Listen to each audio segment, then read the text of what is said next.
ഗിരീഷ് പുത്തഞ്ചേരി അപാര ജീനിയസ് ആയിട്ടുള്ള super fast lyric റൈറ്ററാണ്. അപ്പോൾ ട്യൂൺ അങ്ങോട്ട് കൊടുത്താൽ 5-10 മിനിറ്റ് കൊണ്ട് കൃത്യമായിട്ട് അദ്ദേഹം ഒരു സംഗീത കുടുംബത്തിൽ ജനിച്ച ആളതിൻ്റെ പേരിലും ഗായകനും കൂടി അതിൻ്റെ പേരിൽ ഒരു മീറ്ററിന് യാതൊരു വ്യത്യാസമുണ്ട്, വളരെ ഭംഗിയായിട്ട് ഇങ്ങനെ എഴുതരും. അങ്ങനെ ഞങ്ങൾ ട്യൂൺ കൊടുത്തു. കുറച്ച് കഴിയുമ്പോൾ തന്നെ ലിറിക്ക് വന്നു, ഞങ്ങളൊക്കെ പാടി, എല്ലാം സന്തോഷമായി.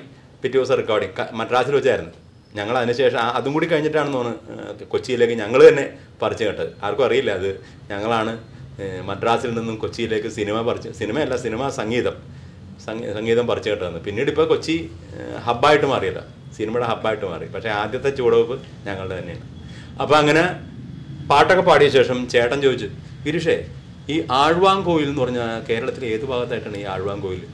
പറഞ്ഞാൽ അങ്ങനെ ഒരു കോവിലും ഇല്ല, ഒന്നുമില്ല.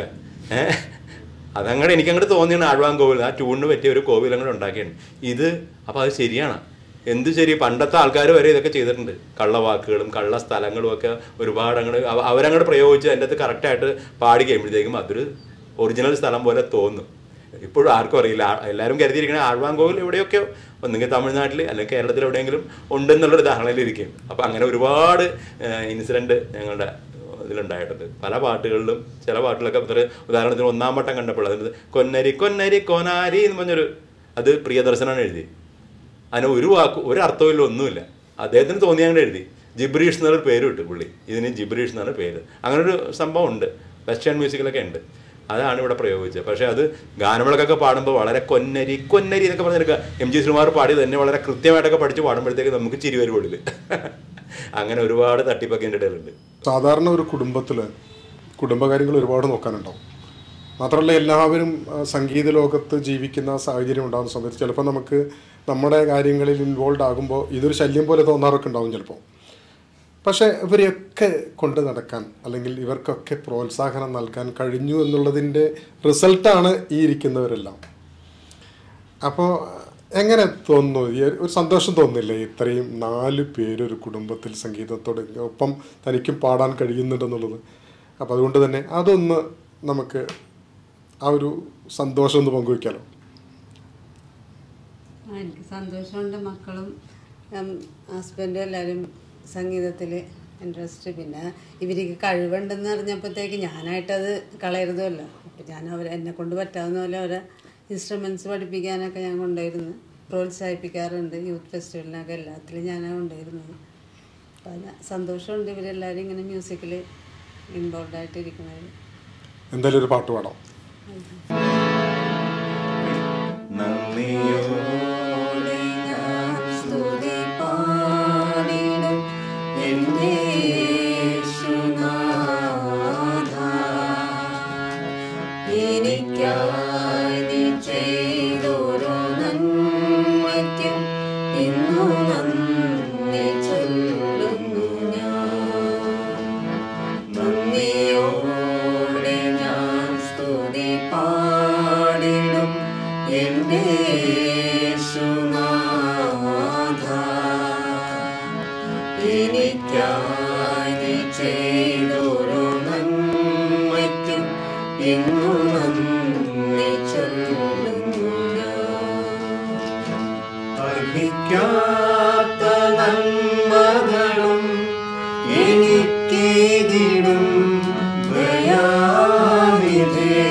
ഇന്നു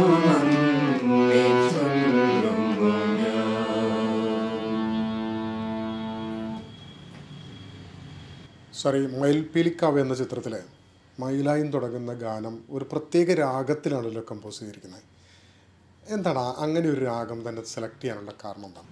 മയിൽപ്പീലിക്കാവിൻ്റെ ഡയറക്ടർമാർ അനിൽ ബാബു, സ്ക്രിപ്റ്റ് റൈറ്റർ സാബ് ജോൺ, ഇവരെല്ലാവരും ഒരു ദിവസം ഞങ്ങൾ കമ്പോസിങ് ഇരിക്കുമ്പോഴത്തേക്കും പറയും നമുക്ക് ഇന്ന് ഒരു സെമി ക്ലാസിക്കൽ പാട്ട് ചെയ്യാം. സെമി ക്ലാസിക്കൽ എന്ന് പറഞ്ഞപ്പോൾ തന്നെ നമ്മൾ ദക്ഷിണാമൂർത്തി സ്വാമിയും ദേവരായ മാസ്റ്ററൊക്കെ ചെയ്തിരിക്കുന്ന ചെറുപ്പത്തിലേ കേട്ടിട്ടുള്ള സെമി ക്ലാസിക്കലാണ് മനസ്സിൽ വന്നത്. അപ്പോൾ അവരൊന്നും ചെയ്യാത്ത എന്തെങ്കിലും ഒരു പുതിയ രാഗം പിടിക്കാമെന്ന് കരുതി അതൊക്കെ റിസർച്ച് ചെയ്ത് ഉണ്ടാക്കി പുതിയ രീതിയിലൊക്കെ ഉണ്ടാക്കി. അങ്ങനെ രാവിലെ മുതൽ രാത്രി വരെ 2 പാട്ട് ട്യൂൺ കേൾപ്പിച്ചിട്ടും അവർ തൃപ്തിയായില്ല. അവർ പറഞ്ഞു ഞങ്ങൾക്ക് ഇതൊന്നല്ല വേണ്ട, ഒരു ഡിഫറൻസ് വേണം. അപ്പോൾ ചേട്ടൻ പറഞ്ഞ് ഡിഫറൻസ് വേണമെങ്കിൽ ഇനി നമുക്ക് ഇവിടെ നിർത്താം, എന്നിട്ട് വീട്ടിൽ പോയി കിടന്ന് ഉറങ്ങിയിട്ട് പിറ്റേ ദിവസം രാവിലെ വരാം, അത് മതി, നമുക്ക് തിരക്കൊന്നുമില്ല എന്ന് പറഞ്ഞു. അങ്ങനെ ഞങ്ങൾ ഇവിടെ വന്നു. പിറ്റേ ദിവസം രാവിലെ തന്നെ ജ്യേഷ്ഠൻ എൻ്റെ വീട്ടിൽ വന്നിട്ട് പറഞ്ഞാൽ നമുക്ക് ദേശീയരാഗത്തിൽ ചെയ്യാം എന്ന് പറഞ്ഞു. ഞാൻ പറഞ്ഞു എന്താണ് ദേശീയരാഗം പ്രത്യേകത? ദേശീയരാഗം എന്ന് പറഞ്ഞിട്ടുണ്ടെങ്കിൽ നമ്മുടെ അപ്പച്ചൻ മരിക്കുന്നതിന് 2 മാസം മുമ്പ് വരെ കുഴമ്പൊക്കെ തേച്ച് അങ്ങോട്ട് നടക്കുമ്പോഴത്തേക്കും മൂളിക്കൊണ്ടിരുന്നതിൻ്റെ രാഗമാണ്. എനിക്ക് അപ്പം മനസ്സിലായില്ല. പക്ഷേ പിന്നീട് ഓരോരുത്തർ ദേശീയരാഗം എന്ന് പറഞ്ഞ് പാടിയപ്പോഴത്തേക്ക് മനസ്സിലായി ഇതാണല്ലോ അപ്പച്ചൻ എപ്പോഴും പാടിക്കൊണ്ടിരുന്നത്. അപ്പോൾ അപ്പച്ചൻ്റെ ഓർമ്മയ്ക്കായിട്ട് നമുക്ക് ഈ ട്യൂണങ്ങൾ ഉണ്ടാക്കാം. അപ്പം തന്നെ അതിന് പിന്നിൽ ഇങ്ങനെ ട്യൂൺ വരാൻ വേണ്ടി കുറേ കഥകളുണ്ട്, പക്ഷെ അത് സമയം പോകും. അങ്ങനെ ഈ ട്യൂൺ വളരെ പെട്ടെന്ന് തന്നെ ഉണ്ടാക്കി. ഒരു പല്ലവിയുടെ ആദ്യത്തെ 2 വരി ഉണ്ടാക്കിയപ്പോഴത്തേക്ക് നമുക്കൊരു സ്പാർക്ക് കിട്ടി. പിന്നെ ചരണം ഉണ്ടാക്കിയിട്ട് അധികം താമസിയാതെ തന്നെ പിറ്റേ ദിവസം കാലത്തെ തന്നെ ഒരു 10-11 മണിയായപ്പോഴത്തേക്കും അവരുടെ റൂമിലെത്തി ട്യൂൺ കേൾപ്പിച്ചപ്പോഴാണ് പറഞ്ഞത് ഇതാണ് ഞങ്ങൾ ഉദ്ദേശിച്ച ഡിഫറൻസ്, ഹിന്ദുസ്ഥാനി ശൈലിയിലുള്ളൊരു പാട്ട്. അങ്ങനെയാണ് ഈ ഒരു ടൈപ്പ് വരാനുള്ള കാരണം. പക്ഷേ ഞങ്ങളുടെ മനസ്സിൽ, 2 പേരുടെയും മനസ്സിൽ തൃപ്തി തോന്നിയ ഒരു പാട്ട് തന്നെയാണ്. ഒന്നാമത്തെ അപ്പച്ചനെ ഡെഡിക്കേറ്റ് ചെയ്തൊരു രാഗത്തിൽ ചെയ്തു. കൂടാണ്ട് ഇപ്പോഴും ആളുകൾ, ഞാനൊക്കെ ഇപ്പോൾ പാട്ട് പാടാനായിട്ട് പോകുന്നുണ്ട്, അപ്പോൾ അവർ ആവശ്യപ്പെടുന്നൊരു ഗാനമാണ്. ഇത്ര വർഷങ്ങളായിട്ടും മയിലായി പറന്നു പാടണം എന്ന് പറയും. അതിനൊരു പ്രത്യേകതയും കൂടിയുണ്ട്. വളരെ പെട്ടെന്ന് തന്നെ എഴുതി തന്നതാണ് രമേശൻ നായരുടെ വരികൾ. രമേശൻ നായരായാലും കൈതപ്രം ആയാലും ഗിരീഷ് പുത്തഞ്ചേരി ആയാലും അവരൊക്കെ എഴുതി. ഇപ്പോഴത്തെ തലമുറകളിലുള്ളവർക്കായാലും വാണോട് വ്യത്യാസമില്ലാതെ അവർക്ക് നല്ല പദങ്ങളും നല്ല ആശയസമ്പുഷ്ടമായിട്ടുള്ള കവിതകൾ എഴുതാനുള്ള കഴിവുണ്ട്. അതാണ് നമ്മുടെ മലയാളത്തിൻ്റെ ഒരു വലിയൊരു പുണ്യം എന്ന് ഞാൻ കരുതുകയാണ്. മയിലായി പറന്നുവ മഴവില്ല്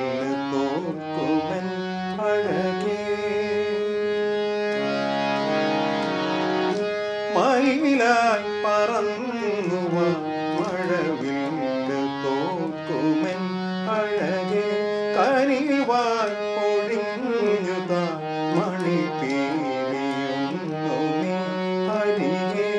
ഏഴിലം കാവുകൾ താണ്ടി എൻ്റെ ഉള്ളിൽ നീ കൂടണയും മാപ്പാനി നീ സനി സാനി സരി നീതമ പനി സനി സ നീലരാവുകളും നീ കുളിരും പകരം ഞാൻ നൽകും നിസരി നീത പനിത പമകാരി മക സനി സ. മയില ഓ മയില പറന്നുവ മഴവില്ല് തോക്കുമെൻ അഴകേ.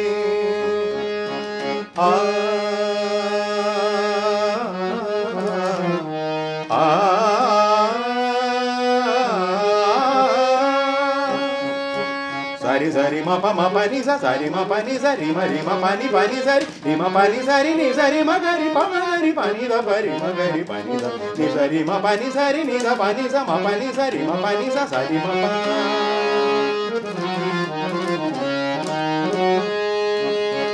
മുകിലുകൾ മേയും മാമഴകുന്നിൽ തളിരണിയും മയിൽപ്പീലിക്കാവിൽ. മുകിലുകൾ മേയും മാമഴകുന്നിൽ തളിരണിയും മയിൽപ്പീലിക്കാവിൽ.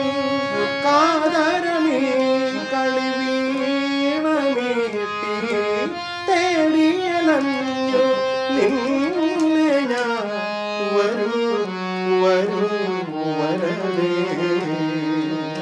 തരുമോ ഒരു നിമിഷം മയിലായി ഓ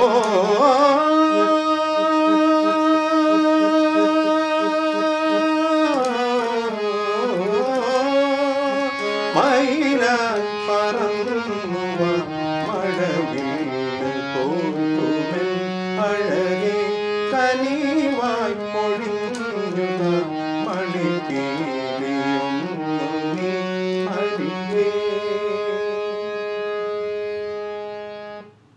നിങ്ങൾ സംഗീത സംവിധാനം നിർവഹിച്ച കൊട്ടാരം വീട്ടിലെ അപ്പൂട്ടൻ എന്ന ചിത്രത്തിലെ ആവണി പൊന്നൂഞ്ഞാൽ എന്ന പാട്ട്, അത്രയും നല്ലൊരു പാട്ട് സംഭാവന ചെയ്ത ആ ഒരു സാഹചര്യവും ആ പാട്ടും ഒന്ന് നമുക്ക് കേൾക്കാമായിരുന്നു. പ്രശസ്ത സംവിധായകൻ രാജസേനൻ അദ്ദേഹം ഞങ്ങളെ വിളിച്ച് ചെയ്ത 2 പടങ്ങളിൽ രണ്ടാമത്തെ പടമാണ് കൊട്ടാരം വീട്ടിലെ അപ്പൂട്ടൻ എന്ന പടം. അപ്പോൾ ഒരു പ്രാവശ്യം തിരുവനന്തപുരത്ത് പോയി ഞങ്ങൾ സിറ്റുവേഷനെല്ലാം കേട്ടു, എഴുതിയെടുത്തു, തിരിച്ചു വന്നു. 4 സിറ്റുവേഷൻ ഉണ്ടായിരുന്നു, 4 വെറൈറ്റി സിറ്റുവേഷൻ ആയിരുന്നു. അത് കഴിഞ്ഞിട്ട് ഈ 4 സിറ്റുവേഷൻ്റെയും ട്യൂണുകൾ, അതായത് ഒരു സിറ്റുവേഷനിൽ തന്നെ ചിലപ്പോൾ 3 or 4 ട്യൂണുകൾ ഞങ്ങളിടും ഞങ്ങളുടെ ഒരു സംതൃപ്തിക്ക് വേണ്ടി. പക്ഷേ ഈ ഒരു പാട്ടിന് മാത്രം ഒരു ട്യൂണേ ഇട്ടുള്ളത്. ഇതിലും മേലെ ഒരു ട്യൂൺ ഇടാൻ തോന്നിയില്ല സത്യം പറഞ്ഞിട്ടുണ്ടെങ്കിൽ അതിൻ്റെ സിറ്റുവേഷന്. അപ്പോൾ മറ്റു പാട്ടുകളൊക്കെ കേട്ടു, എല്ലാം ഇഷ്ടപ്പെട്ടു. പിന്നെ ഈ സിറ്റുവേഷൻ പറയുമ്പോഴത്തേക്കും ഞങ്ങൾ വെറുതെ ഒരു 2 വരി മാത്രം 2 ട്യൂൺ പാടിയുള്ളൂ. അവിടെ പറഞ്ഞ് എനിക്കിനി ഒന്നും കേൾക്കണ്ട, ഇത് സൂപ്പർ, ഇത് ഹിറ്റായിരിക്കും. അപ്പോൾ അത് രമേശ് നാരായണൻ ഉണ്ടായിരുന്നു. ഉടനെ വിളിച്ചിട്ട് വെറുതെ ഈ ട്യൂണൊന്ന് റെക്കോർഡ് ചെയ്തെടുത്തോ, എന്നിട്ട് എപ്പോഴാണെന്ന് വെച്ചിട്ടുണ്ടെങ്കിൽ നിങ്ങളൊന്ന് എഴുതി തന്നു പറയും. രമേശ് നായർക്ക് ഇത് കേട്ടപ്പോൾ ഭയങ്കര സന്തോഷം. നല്ല ട്യൂൺ, നന്നായിട്ട് എഴുതാൻ പറ്റിയൊരു ട്യൂൺ. അങ്ങനെ അദ്ദേഹം അപ്പുറത്ത് സ്ക്രിപ്റ്റ് റൈറ്റേഴ്സ് ഇരിക്കണം മുറിയിൽ ചെന്നിട്ട് അദ്ദേഹം വേറെ ഒന്നും ചെയ്തില്ല. അപ്പം തന്നെ ട്യൂൺ കേട്ട് അങ്ങനെ എഴുതിയിട്ടൊരു എനിക്കൊന്ന് 10-15 മിനിറ്റിനകം പാട്ടായിട്ട് ഇങ്ങോട്ട് തന്നു. പിന്നെ ഞങ്ങളൊരു ആഘോഷമായിരുന്നു ആ പാട്ട്, ലിറിക്കും ട്യൂണും വെച്ചിട്ട് ഒരു ആഘോഷമായിരുന്നു ആ പാട്ട്. എന്നിട്ട് എല്ലാവരും വിളിച്ച് കേൾപ്പിക്കുകയും ഇതൊരു സൂപ്പർ ഹിറ്റ് പാട്ടായിരിക്കും ഈ സിനിമ അതുകൊണ്ട് തന്നെ കുറേയൊക്കെ ലിഫ്റ്റ് ആകും എന്നൊക്കെ എല്ലാവർക്കും ഒരു വിശ്വാസം ഉണ്ടായിരുന്നു. അത് കഴിഞ്ഞപ്പോഴത്തേക്കും രാജസേനൻ ചോദിച്ചു, നിങ്ങൾ റീ റെക്കോർഡിങ് ചെയ്തിട്ടുണ്ടോ? അപ്പോൾ ചേട്ടൻ പറഞ്ഞു റീ റെക്കോർഡിങ് ചെയ്യണമെന്ന് ആഗ്രഹമുണ്ട്, പക്ഷേ ചോദിക്കുമ്പോൾ പറഞ്ഞത് നിങ്ങൾ ഏത് പടമാണ് ആദ്യം ചെയ്തേക്കണത്? പറഞ്ഞാൽ ആദ്യമായിട്ടൊന്നും ചെയ്തിട്ടില്ല, ആരെങ്കിലും ഒന്ന് തന്നാലേ അത് ആദ്യത്തെ പടമാവുള്ളൂ. എന്നാൽ നിങ്ങളൊരു പടം ആദ്യം ചെയ്യും, 2ാമത്തെ പടം ഞാൻ തരാം. ഇങ്ങനെയാണ് എല്ലാവരും പറഞ്ഞിരുന്നത്. ഈ കാര്യം സങ്കടത്തോടെ രാജസേനോട് പറഞ്ഞ് നിങ്ങൾക്കൊരു ട്യൂണിൻ്റെ സിറ്റുവേഷൻ കിട്ടിയാൽ അപ്പം തന്നെ അതിന് യോജിച്ചൊരു ട്യൂൺ ഉണ്ടാക്കാൻ നിങ്ങൾക്കറിയാം. അത് തന്നെയാണ് റീ റെക്കോർഡിംഗ് എന്ന് പറഞ്ഞാൽ. ഒരു സിറ്റുവേഷൻ കണ്ടിട്ടുണ്ടെങ്കിൽ അതിനൊരു യോജിച്ചൊരു ട്യൂൺ വന്നിട്ടുണ്ടെങ്കിൽ അത് ആപ്റ്റായിരിക്കും, അതിന് നിങ്ങൾക്ക് പറ്റും. അപ്പോൾ അതുകൊണ്ട് ആദ്യത്തെ റീ റെക്കോർഡിങ് ഞാനാണ് നിങ്ങൾക്ക് തരാൻ പോകുന്നത്. അങ്ങനെ കൊട്ടാരം വീട്ടിലെ അപ്പൂട്ടനാണ് ഞങ്ങളുടെ ജീവിതത്തിലെ ആദ്യത്തെ റീ റെക്കോർഡിങ് ചെയ്തത്. അതിനുശേഷം ഞങ്ങൾ റീ റെക്കോർഡിങ് മാത്രമായിട്ട് കുറേ അധികം പടങ്ങൾ ചെയ്തു. സൂപ്പർ ഹിറ്റ് പടങ്ങൾ, കല്യാണരാമനൊക്കെ പോലെയുള്ള റീ റെക്കോർഡിങ്ങും പാട്ടുമായിട്ടുള്ള പടങ്ങളൊക്കെ ചെയ്തു. പക്ഷേ ആദ്യമായിട്ട് വന്ന് രാജസേനാണെന്നുള്ളത്. രാജസേനൻ്റെ ഉള്ളിലുള്ള മ്യൂസിക് സെൻസും കൂടി കൊണ്ടിട്ടാണ്. അദ്ദേഹം ഒരു പാട്ടുകാരനും ഒരു സംഗീത സംവിധാനം കൂടിയാണല്ലോ. അങ്ങനെയാണ്. അപ്പോൾ ഞങ്ങൾക്ക് ഈ പാട്ട് ഞങ്ങളുടെ ട്യൂൺ എന്നുള്ള മികവിനേക്കാളപ്പുറം രമേശൻ നായരുടെ അപാരമായ രചനയും കൂടാണ്ട് ഇത് സൃഷ്ടിച്ചത് ആവേരി രാഗത്തിലാണ്. ആവേരി രാഗമൊക്കെ കണ്ടുപിടിക്കുക എന്ന് പറഞ്ഞാൽ അത് എത്രയോ മഹത്തായ കാര്യമുണ്ട്. ആ രാഗത്തിൻ്റെയും കൂടി ഗുണമാണ്, മനസ്സിലായോ? അപ്പോൾ അതുകൊണ്ട് നമ്മൾക്ക് നമ്മുടെ പിതാക്കന്മാർ, അധികായന്മാർ ഒരുപാട് രാഗങ്ങൾ നമുക്ക് തന്നിട്ടുണ്ട്. അത് കോരി കുടിക്കാനായിട്ട് എത്ര ജന്മം കഴിഞ്ഞാലും മതിയാവില്ല. ആ കടലിലേക്ക് നമുക്കൊന്ന് കാണാൻ പോലും പറ്റില്ല, അത്രക്കധികം വലിയൊരു കടലാണ്. അപ്പോൾ അത് മുത്തുകൾ കോരി കുടിച്ചിട്ട് നമ്മൾക്ക് പുതിയ രീതിയിൽ അത് പുതിയ ജനറേഷൻ അപ്ലൈ ചെയ്യാൻ സാധിക്കും. പക്ഷെ അതിനുവേണ്ടി പഠിക്കണം, അതിനുവേണ്ടി മെനക്കെടണം. അതാണ് ഞാനിപ്പോഴും ഹിന്ദുസ്ഥാനിയും കർണാട്ടിക്കും ഒക്കെ പഠിക്കുന്നുണ്ട്, വെസ്റ്റേണും പഠിക്കുന്നുണ്ട്. അങ്ങനെ പഠിക്കാണ്ട് നമ്മൾ ചെയ്താൽ നമ്മൾ ഉദ്ദേശിച്ച ഒരു ഹൈറ്റിലേക്ക് എത്താൻ പറ്റില്ല.